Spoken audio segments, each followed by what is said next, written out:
Good afternoon. I am Todd Buonapane. I am an equity member and equity counselor. Welcome to the Actors Equity in Memoriam gathering. We are here to honor the lives of our union siblings that have passed on.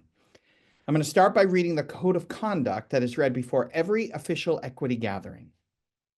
Actors Equity Association is committed to providing a respectful environment free of discrimination, harassment, regardless of an individual's race, religion, color, sex, age, national origin, sexual orientation, disability, gender identity or expression, ancestry, pregnancy, or any other characteristic prohibited by law.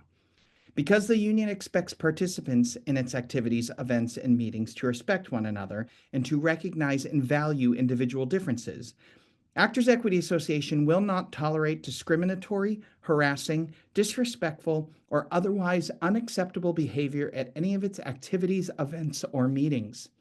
It adopts the following code of conduct and expects those that participate in any of its activities, events, or meetings to abide by it. In addition to this code of conduct, Actors Equity Association has an anti-discrimination and anti-harassment policy and complaint procedure, which covers staff employees of the union. This code of conduct is not intended to replace or amend that staff policy. We've been saying that for years now in our equity meetings, and in the times we're in, I'm extra proud to be a part of an organization that supports those words. Along with the code of conduct, we would like to set a tone of kindness. We are here to honor, celebrate, tell a fun anecdote. We are joined by members, friends, sometimes family members. So disparaging talk will just simply not be tolerated. I'm going to read this because I love this. The equity tradition of reading the names of the deceased members began during the AIDS crisis in the 80s. As you may know, queer equity members were dying at alarming rates, and all too often, these members were dying alone. Equities Council decided to honor deceased members by standing and reading their names aloud. Then there would be a time for personal remembrances, stories, eulogies, and funny anecdotes. But for a time, this beautiful tradition was just for those attending the monthly council meetings. But thanks to the In Memoriam gatherings, the tradition is now open to all. And Javon and I are trying to figure this out, but we are hoping to have a date later this year where we try an in-person event. Now, of course, not all of you are in the New York area, and you will still be able to join digitally, but I look forward to having the energy of people in the room during this. I also want to point out that on our member portal, there's a page for submitting memories of members that have passed. So maybe you're unable to attend and you have something to say. Also, you can always just email it to me and I will read it, which I did last time. But they will be published on the Equity website and in the monthly In Memoriam post. And they're just kind of lovely. It's such a beautiful page. Javon, if you get a chance, I know we have some of the links to some of those pages. Maybe we can throw them in there at the end of the meeting so people can visit those pages and see what that looks like. Okay. So today we are doing 4 months because we're a little behind. We usually try to do 3. I'm going to admit someone. And so today you will be hearing the names of equity members lost between August 1st and November 30th of 2024. Now, these are the times that they were reported to equity. So someone may have actually passed during that time and it had not yet been reported. So the people are placed in a month that they were reported to equity. And as a quick FYI, members and staff that have passed more recently have not been forgotten. Their names will be read at the next In Memoriam gathering. So we're in January. We're reading up through November. So December, January, if people have passed, they will not be forgotten. They're just not in today's gathering. After the names have been read, there will be time for people to talk and share. And we're going to just use the raise our hand feature. And I've never, ever had to cut anybody off because let's go on. Let's talk about our people. But for now, I'm going to introduce Maureen Moore and James Williams and myself to read the names of members that have passed. Member losses in August. Bryant Baker, Millicent Brower, Susan Corzett, Joe Cronin, Beverly Dixon, Marvin Engren, Anne Fielding, Janet Frost, Jane Groves, Ray Hill, Jan Holland, Paul J. Holmquist, Barbara Idelson, Judy Jensen, Anita Keel, Peter Levin, Howard Lucas, Dan Moran,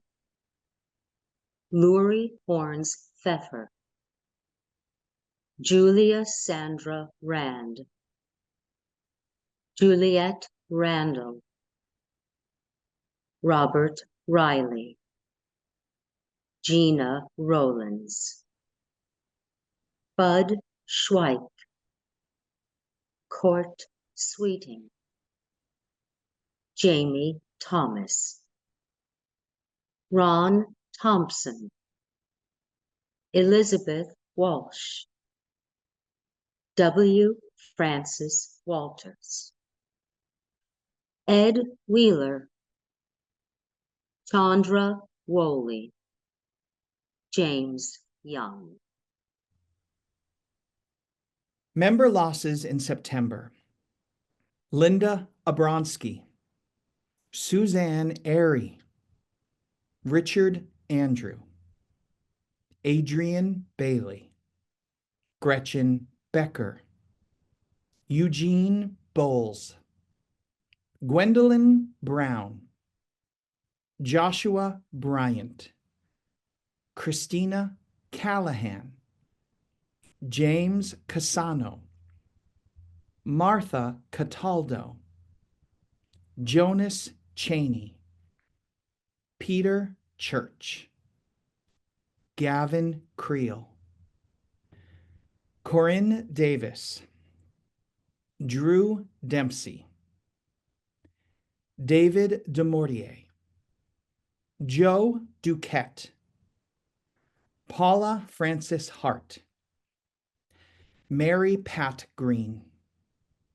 Eugene Harbin, Joanna Jackson, Ina Jaffe, Julia Jonathan, James Earl Jones, Lucy Joyce, David H. Kaiserman, John Kinsella, William Kolke, Lawrence Laravela, Marilyn Lodadio, David L. Lipman, John Lighton, Peter Laycock Marshall, Richard McNally, Henry G. Miller, Janine Moore, Barry O'Donnell, William Oliver, Gerald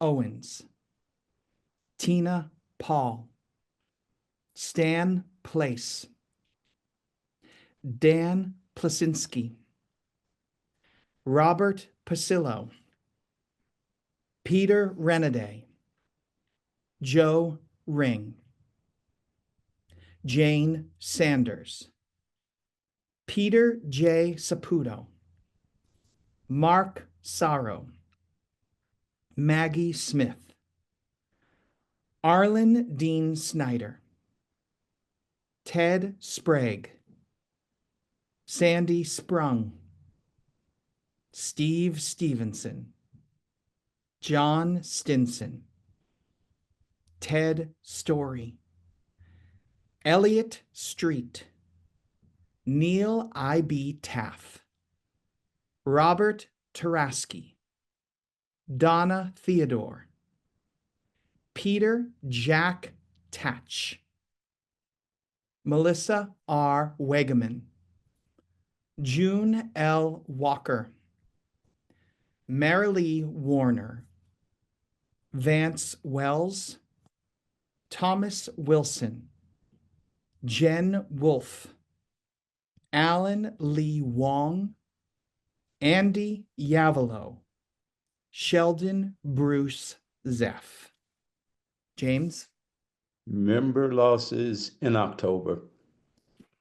John Amos, John Ashton, Nesbitt Blaisdell, Joseph Bonamico, Max Carpenter, Catherine Crosby, James Darren, Ron Ely, Terry A. Garr, Mitzi Gaynor, James J. Glenn, Ken Glickfeld, Kurt Goldschmidt, Eleanor Guyton, Ron Hale, Mimi Hines, Sissy Houston, Jack A. Jones, Catherine Lamke, Robert Lanchester, John LaSalle, James Howard Lawrence, Mitzi McCall, Robert McNeil, Obi Ndefo, Ken Page, Nicholas Pryor, William R. Wise, Lawrence Wolfe, Tom Zingarelli. Member losses in November. Michael Abel, Gary D. Anderson, John Aprea, Robert J. Banas, Allison Bevan, Mark Blankfield, Marilyn Clark, Keith Curran, J. C. Curtis, Eric Frederickson, Helen Gallagher, David Gold, Kenneth Gray, Roberta Keith Hayes, Judith Jamison, Harry Johnson, Paul Keith, Janie Kelly, Stu Klitzner, Susan Long, Charles Major, Julio Medina, Ella Mitchell, Charles Moss, Alan Rockins, Charlotte Schooley, Gay Edmund Snyder, Richard Storm, and Tony T. Todd. Thank you, James, and thank you, Maureen. May we all be lucky enough to have such distinguished voices read our names when we pass. So we have 43 minutes left of this meeting. I would like to open the meeting to anything people want to say, remembrances, anecdotes, celebrations. I'm supposed to try and keep your statements to 2 minutes. I've never had to cut anybody off. If someone is free flowing, I'm going to let you free flow unless you take over the whole meeting. But no one has ever done that, so I don't expect that to happen. We want time for everyone who wants to speak to get a chance. So that's the only reason I would ever cut someone off. I'd like to remind you of the kind, respectful, positive tone we wish to create here. I also want to acknowledge that most of the names read today won't have someone to speak about them. But we said their names out loud today, and we know that there are people in this world that love and are carrying their spirit on. So if you would like to speak, please use the raise your hand feature. It can be found under the reactions tab at the bottom of your Zoom screen. I know Zoom has changed over and over. So if you can't find this, just appear on screen and raise your hand. Or if someone's not talking, just go, Todd, can I talk? We're all going to do the best we can with this, right? Yes. All right. So we're going to start with Michael Lane. Okay, hello everyone. Hi, Um, Michael. I just wanted to, for some reason, my dad didn't make it on there. His name was John F. Lane. He recently passed, and he was an Equity member since 1969, and he loved Equity. He went to all the plays, took me to all the plays. But before that, he was in a production of West Side Story, and my mom was the prop girl, and they met on that Equity production. So in many ways, I am here because of Equity. So so I was born because of Equity. And the other thing is I ended up joining in 1999. My dad was he ended up working at Memoriam College as a theater director for 48 years before he passed, and self-published plays with Samuel French and whatnot. So I just wanted to remember him today. And he loved all of you guys. He loved his unions. So on John Lane's behalf, we love Equity, and many, many more years to come with great actors and great productions. So long live John Lane. Thank you, Michael. If you want to, maybe we can have make sure that membership knows that he has indeed passed.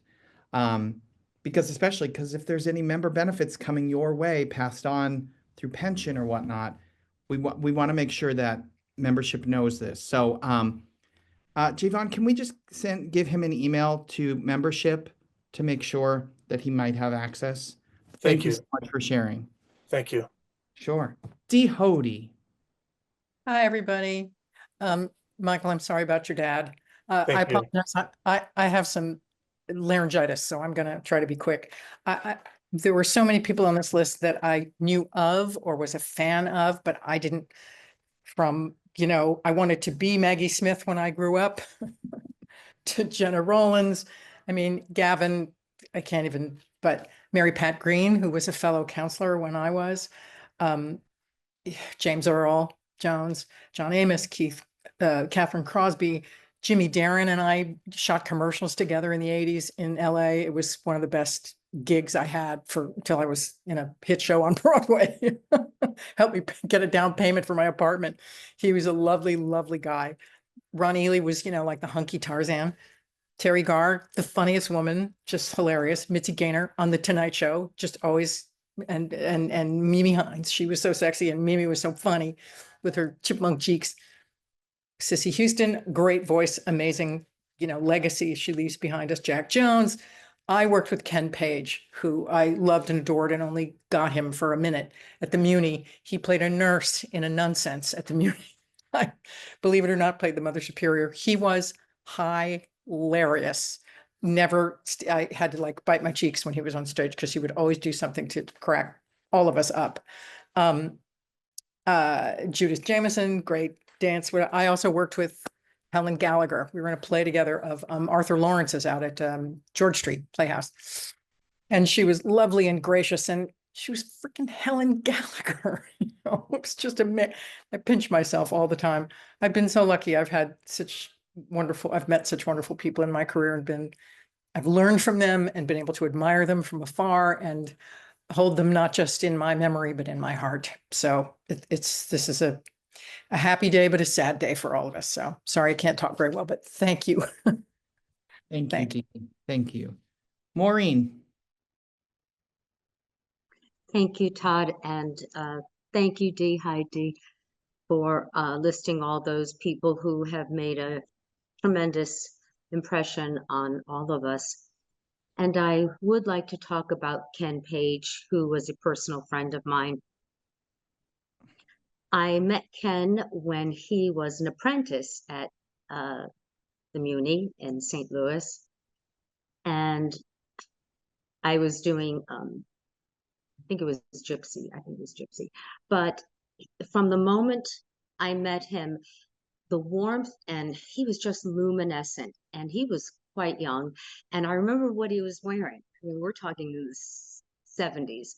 He was wearing overalls and then he had like he actually had taken the suspenders and put like the Jesus and God spell, the the LBGTQ now colors and rainbows. And we became friends and kept in touch. And then he came to New York, and one of the first things he did was he was in the chorus of the Guys and Dolls, the all black cast of Guys and Dolls. And my best friend from Godspell in '72 was in the chorus of Godspell, Helen Gelser.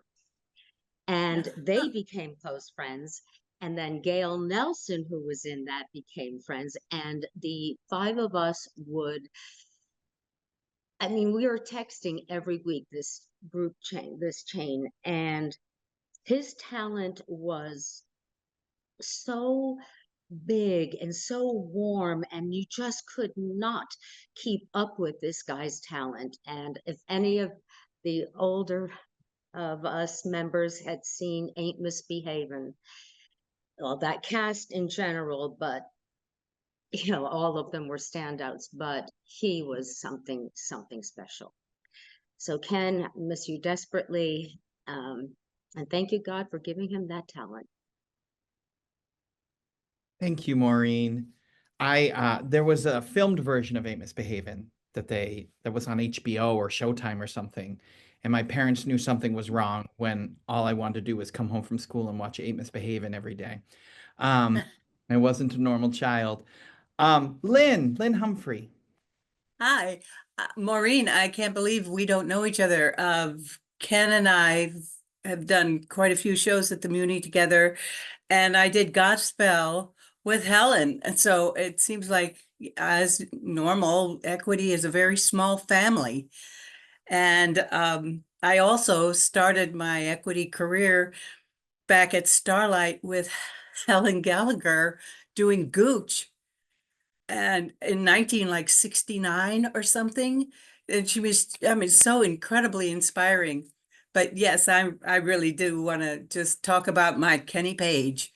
He inspires everybody that does a show with him. But my sweet little anecdote today is that I've also worked with a wonderful actor, Ken Robinson, who has done New York and other work around. He did stages here in St. Louis and other cities, but I found out that his absolute idol is Ken Page. And I had no idea. Well, I was doing a show at the Muni with Ken at the time, and it was Ken Robinson's birthday. So I said, "Hey, Ken, would you mind if I call Ken Robinson and you wish him a happy birthday?" And so I dialed Ken Robinson's number, and we got his voicemail. And of course, Ken Page did this wonderful happy birthday to Ken. And later I got this hysterically happy voicemail back from Ken Robbins saying, like, "Oh my God, oh my God, oh my God, you got that Ken Page to send me a happy birthday." So yes, he made an impression on everybody, and obviously made Ken Robinson very, very happy that particular birthday. But yes, he was warm, cuddly, and always very gracious on stage with everyone. So yeah, we will all miss our Kenny Page. There's a great Ken Page story that I've heard secondhand, because I've only met Ken briefly. There was a tour of the Wizard of Oz, and Mickey Rooney was playing the wizard, and he often didn't know what he was doing. And he's going away in the balloon, and he got confused, and he said, "Goodbye, Scarecrow. Goodbye, Tin Man. Goodbye, dog." And so someone was telling that story, and Ken Page was there, and he went, "Darling, I was that dog." Because he was playing the lion in that. I love that he took a funny story and made it that much funnier. I love that so much. Nancy Daly, I just asked you to unmute. I think Nancy's having a little trouble getting on the screen. Oh, can you guys hear me? Nancy. Yeah, we can hear you. Guys, please forgive me. I'm in a hotel room in Albuquerque because I'm filming and I have no way to, I cannot figure out how to make my actual face appear on my new iPhone, which I'll start my video. I I look crappy. No. Not possible. Okay. No, I would like to talk about two brilliant ladies. The first one being Maggie Smith. I had the honor of working with her on the movie Washington Square. And I was Jennifer Jason Leigh and Alfred Finney's maid. And as luck would have it, I happened to have this sort of pivotal scene, very short scene, with Maggie Smith. And because of you all have done film, you know, it never runs on time and it always runs late. We all know this. We know this. Everybody's smiling and nodding. I can see it. So we ended up not doing our scene until 1:30 in the morning. And I just this is like my big scene. And so I just thought I just gathered myself together because I wanted to do a good job for her.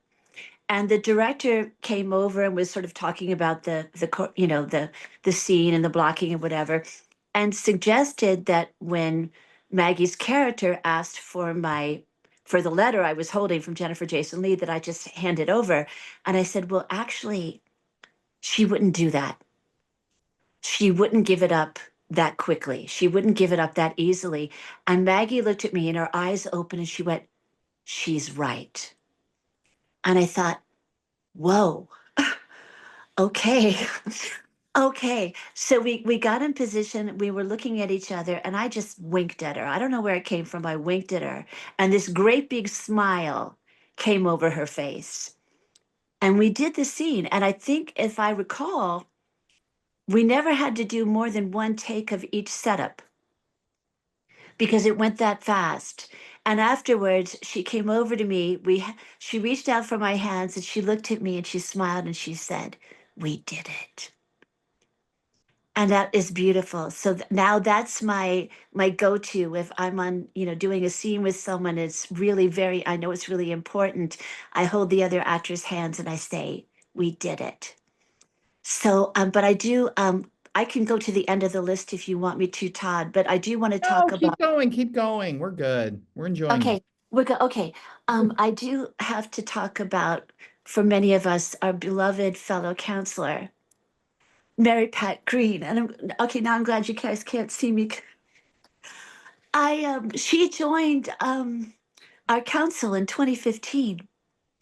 And I run as everybody might know, I run a national team for the Walk to End Alzheimer's called Actors and Artists Unite.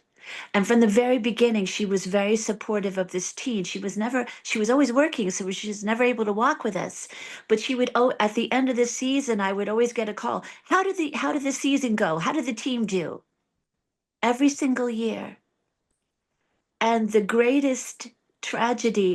one of the greatest tragedies of my life was when she joined council in 2015. I did not know that this wonderful lady, this great supporter of Alzheimer's, would die from that disease 9 years later. But she did. And she was such a wonderful counselor, you all. She was a real champion for all of us. She supported everyone. She never had any kind of a harsh word to say about anyone. She was a force of nature, and she stood up for her fellow actors, not only in council, but in every show she did.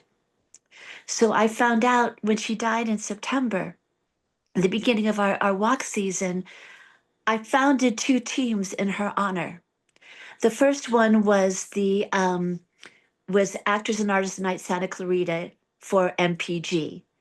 And the other one was a team in New York called Broadway Honors Mary Pat Green. And you all, I have to say, it was one of the greatest honors of my life that I was in a position to be able to bring people together to honor this amazing lady. I ended up walking by myself in Santa Clarita, but I wasn't alone. She was with me. I know she was. And the same with New York. We had people, her former partner and agent, her former manager, Brent Barrett, and a fellow coworker. We had a bunch of people who knew her and had worked with her, and we were walking in glory for her. I promise you, I received so many wonderful letters from people who just wanted to, they would donate, they would apologize and say, it's only $25. And no, it doesn't matter. She wouldn't care. I don't care. You're saying you're honoring her. The amount does not matter. And we raised a total, I'm stunned by it. Within 2 months, we raised $5,500 in her honor. That's how wonderful and beloved she was. So I made a promise to her on that very first walk. I'm sorry. And again in New York, I said, I swear to you, you are my sister, my Irish sister, my fellow counselor. I refuse to leave this earth. We will find a cure, I promise you. I will walk and walk year after year in your honor, and I refuse to leave until we have a cure. And as soon as we do, myself and my fellow counselors, I will fly to New York. We will gather together. We will raise a glass and we will say Salancha because we love you that much. So thank you all for letting me talk about Maggie. And you're just beautiful, wonderful lady, brilliant lady to work with, and a lady who is so very dear and beloved to so many of us, our very own Mary Pat Green. And so on behalf of all of you, I would like to say to her, Salancha, honey, we love and we miss you. Well, I'll see you through those gates. Thank you so much. Thank you, Nancy. That's beautiful. I was directed by Mary Pat Green in 2011, 2012. There was a project when I was living in LA where like underprivileged children would write plays and then they would get professional actors and professional directors to put them on. And we were in her living room and she would move every bit of furniture on her own. And I'd be like, can I help you? No, I got it. And I think we were half alien, half dog. I still don't really know what we were supposed to be in that thing, but she treated it like it was Eugene O'Neill.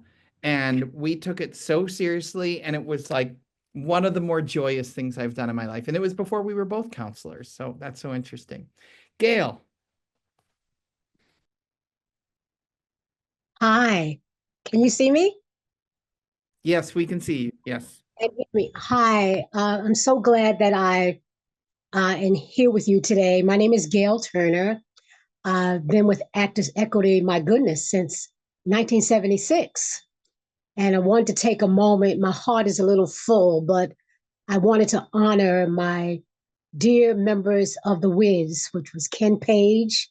I was the Dorothy understudy. The Wiz was my Broadway debut out of the American Academy of Dramatic Arts in 1976. And I was the Dorothy understudy to Stephanie Mills for 3 years, from 76 to 79. So I knew the late Ella Mitchell. I also knew and loved Adrienne Bailey, who was in the Wiz movie. And in fact, I saw Ken Page. We all attended the Wiz opening night together. It's really still kind of shocking to me that he's gone. I know he made a great effort to come to New York to see Stephanie in Hadestown. He saw Andre in Cats, and I was able to spend some time with him. And also we kept in touch when you think about 1976 to 1979. So I know that death is a part of life, but oh, how our hearts stay full when we remember our loved ones. And I honor everyone whose names were lifted up in this memorial. And I'm just sending love to everyone as we deal with so much that's going on in the country right now. But the simple thing is that we just have to continue to love each other, forgive each other, and be kind to each other. So I just send out love to everyone and bless the families and friends of all the names that you listed today. And we keep moving on and we carry the torch and we keep Actors Equity raised up also. So many blessings. Thank you, Gail. You're Wow. welcome.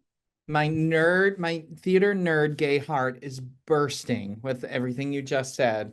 Thank you for sharing and thank you for being here today. Yes, Um, thank you.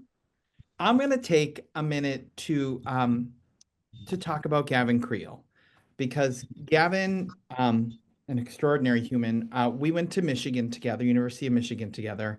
He was 2 years ahead of me, and I knew he was ill. Um, I was very surprised when he died so soon in his 40s, way too early. And I wrote the remembrance that's on the site. Um, and uh, when he passed, you've like never seen an outpouring of love on social media for someone. And it was strange because it made me feel like an imposter. It made me feel like, oh, maybe I wasn't that close to him. And then I went to the memorial and that they had, and Sarah Bareilles said, she started and she said, like all 1,700 of you, Gavin Creel was my closest friend. And I really like that, like just pierced my heart right away. And I said, no, I was just friends with someone that made everybody they encountered feel like the most important person in the world. And it doesn't take anything away from me. And it just, I mean, it's almost like when they say like someone's too beautiful for this world, sometimes I think that of him. He just brought such a light everywhere he went. And we are lucky to have recordings and YouTubes and so much to look up of this extraordinary person, and he will always be with us. And something I want to share is that I I saw the debut of his Walk On Through show that he wrote, that the Metropolitan Museum of Art asked him to write. During COVID, they were giving some artists like to come in with a mask and just like see if they could create something based on there because they weren't having the general public come. And so he was having this alone time in the Met and he wrote this musical called Walk On Through. And so I saw the debut of it at the Met and I texted him after and I said, oh my God, it makes me want to go home and write something. I'm so inspired by it. And he wrote me back and he said, you said the perfect thing because when people said, what do you want people to get out of it? He said, I want people to know that they should go home and create too. And so, like, I think every day that we create, we get to hold up these people that have come before us and have created and that we will always remember. So, whether that's playing a part, whether that's writing a play, whether that's whatever that is, we are artists and we get to create a lot. And we can do it in their name. There's a few other people I want to talk about. Lori Horns Pfeffer was a great stage manager. We did a terrible musical together. We did Sleepless in Seattle, the musical at the Pasadena Playhouse. Why? But I I had an emergency appendectomy after the third preview, and the theater was calling me every day trying to get me back in the show. And she would call me and say, you don't come back until you can do the show. Do not let them pressure you. And she just had my back as a fellow union member. And as a show that, like, we were so proud of our show and we got in front of an audience and we were like, oh no, no one likes our show. And she really held the cast together when no one liked us. um, I want to I want to mention John Amos, who was the dad on Good Times. And I was lucky enough to cross over with him on set at 30 Rock. I was doing scenes that day and he had a cameo that day and we were just crossing each other in the hallway and I was like, I can't not tell you how wonderful you are. I know you're at work. And he's like, you can always tell me how wonderful I am. But like, it was John Amos. Like, I'm sorry. Some of these people that, I mean, of course, Maggie Smith, all these people, all these wonderful names. And then I have to say Eric Fredrickson, that I didn't even know passed until James read his name. He was one of my acting teachers in college. And so, you know, sometimes you find out someone passed by listening to the names being read. All right, that's my emotional monologue of the day. Does anybody anybody else like to talk? Al Bandonis, our chorus vice president. Come on in, Al.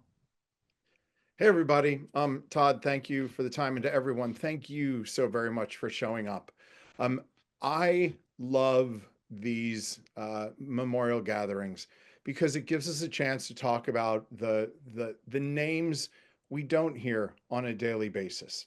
Sure, it's wonderful for the lights to dim and the marquees to dim on Broadway and the community come together for people who deserve that. But this gives us the chance to honor and celebrate the careers of those who aren't the household names. But it also, as you've heard when mention of Mary Pat Green and others, there are members who volunteer to keep this union going. And when we have the ability to honor someone like Mary Pat Green or Jack Catch or even Helen Gallagher, who served as a counselor, it's wonderful. But we also need to know that many of our staff, we have 146 paid professional staff across the country. Many of them are members too. And there's a name today that was read, Catherine Lamke, who was a working member, then served on council, and then became the Central Regional Director, protecting stage managers and actors across the country. And we need to keep in mind that our staff, for the most part, are fellow members, and for us to have that ability, you know, I know I'm like, great, we can talk about a counselor, how wonderful that is, because when can we actually honor them for their service? But today just underscores the fact that our staff also deserves that same recognition. My heart goes out to the families of everyone that we talked about. And I want to say, I urge you, sometime over the next week, go on your own social media and talk about the fact that you came here today. Talk about how wonderful this experience was.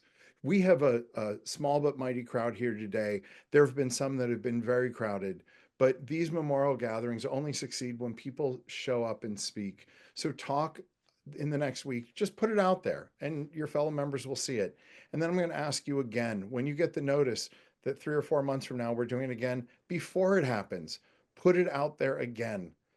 It's up to us, the fellow members, to talk about this and bring more and more people in to honor the careers and celebrate the membership of those who have passed. Thank you. Thank you, Al. I really appreciate that. Iris Lieberman. Hi, Iris. Hi, I'm just unmuting myself. I also wanted to talk about Kathy Lamke, who was the Central Regional Vice President, Central Regional Director. Thank you, Al, for mentioning her. I worked with her very closely because for over 30 years, I've chaired the Ray Lonergan Memorial Library at Actors Equity in Chicago, which is the only office that has a library. And it was started in 1986 before Catherine was Midwest Regional Director. It was from a major donation from Ray Lonergan, who was a teacher and actor, and he donated it to the library. And Catherine was always very supportive of us and very helpful to us. And we worked very closely together when the office moved from the where it was on Clark Street to where it is now on Randolph in 2010. And moving a library was a huge thing and a huge part of that. And she was always very supportive of the library. And I'm still chair. We will have our 40th anniversary next year. And there's supposed to be a memorial service for Catherine in March in Chicago. But I just wanted to give a shout out to her because not only was she a wonderful supporter of actors and stage managers, but she also was the person who guided us in that enormous move to move the office in 2010. And she, she took us on tours with hard hats so we could all be a part of it. And without her, I don't think the move would have been as successful or as easy as it was. And it wasn't easy. So shout out to Kathy. Thank you, Iris. Oh, and hello to Javon, who was our liaison with the Central Regional Board. Javon, if you're still there, you were our best liaison. Best the library ever had. Love you. Javon makes all of this happen, everyone. And we've been running this together for years. I mean, he's been running it. I just come in and talk. And we just met earlier this month at the Member Benefits Expo in New York, which he put together, which was brilliant. And we like met in person and got to hug each other for the first time. He's actually coming to us from the Orlando office right now, which is very nice. Kilty Reedy. Hi, Kilty. Hi, everyone. I just wanted to talk about Elizabeth Walsh. I'm assuming this is the Elizabeth Walsh that I knew or had once known. I was an apprentice at the Jupiter Theater in 1992, and she was playing Magnolia in Showboat, and I was in the ensemble. I believe she had just done a production of The Most Happy Fella at City Center, or I mean at the New York City Opera. And after I left there, as in those days, I think I wrote her a couple of letters, which she responded back to. And that summer, I played Herman in The Most Happy Fella, and we wrote back and forth about that experience. And she was kind to me. She saw me as a fellow artist when I was a mere intern doing laundry. And I didn't keep up with her, of course, much past that time, but the time she took with me and the time that she took to recognize me as a fellow artist was very impactful to me as a young theater maker. So here's to you, Elizabeth, and thank you for your kindness. And I'll see you on the other side. Thank you, Kelty. We have about 9 minutes. We don't have to use it, but we can if anybody would like to say anything.